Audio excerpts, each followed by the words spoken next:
terug, lang voor jou tyd, jy nog in 'n vloeistofvorm was, voor jou tyd, baie jare terug. Jy kan soos 'n Bobbejaan, hy sal 'n Bobbejaan leer gitaar speel. Nou snaaks, jy speel gitaar ook, né?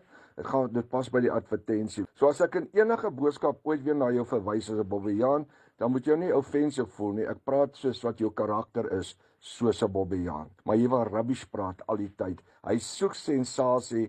Maar nou ja, dit spreek van intelligensie, né? Wat 'n soort intellek het 'n man om dit te doen. Want hy het een massiewe selfbeeldprobleem.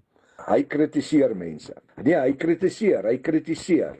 Of totaal bloedneus geslaan het in terme van geestelik dan. 2 of 3 keer het hy gekom met goed waar ons hom eintlik dan verkeerd bewys het.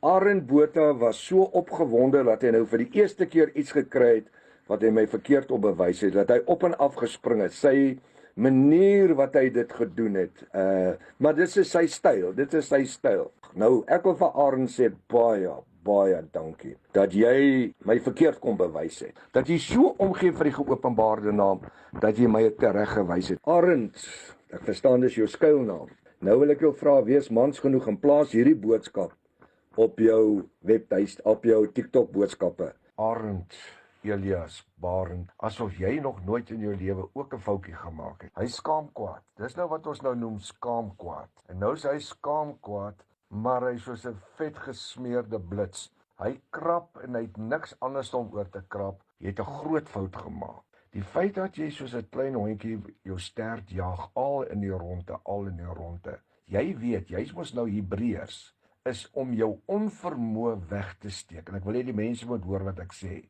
Nou, jy moet na hierdie goedjies luister. Ek dink dit gaan jou nogal redelik bekommerd maak. Alright, ek dink jy het redelik iets om oor bekommerd te wees.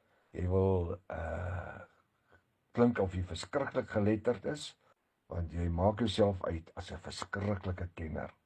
So gaan doen jou huiswerk en kyk of jy op iets anders te kan afkom. Maar tot tyd en wyl onttrek ek my van die geselskap, want daar is nie iets wat uit dit kan uitkom nie. Okay, so dit was sy antwoorde gewees. Dit is oor 'n paar video's natuurlik. Daar is nie een ding wat hy gesê het nie. Ek het maar net elke keer as hy iets neerhalend gesê het van Arend, het ek het maar net uitgeknip en langs mekaar gesit en ja, tot my verbasing was dit baie lank gewees. Maar in elk geval, soos ek gesê het, dit is een van die taktieke wat hierdie mense gebruik is om ander mense te boelie en ek seker dat hierdie selfde houding word op mense in hierdie beweging ook uitgeoefen. So, ek het ook deur 'n paar van sy ander TikTok video's geluister en gesien waarmee maak hy mense bang. Hierdie taktiek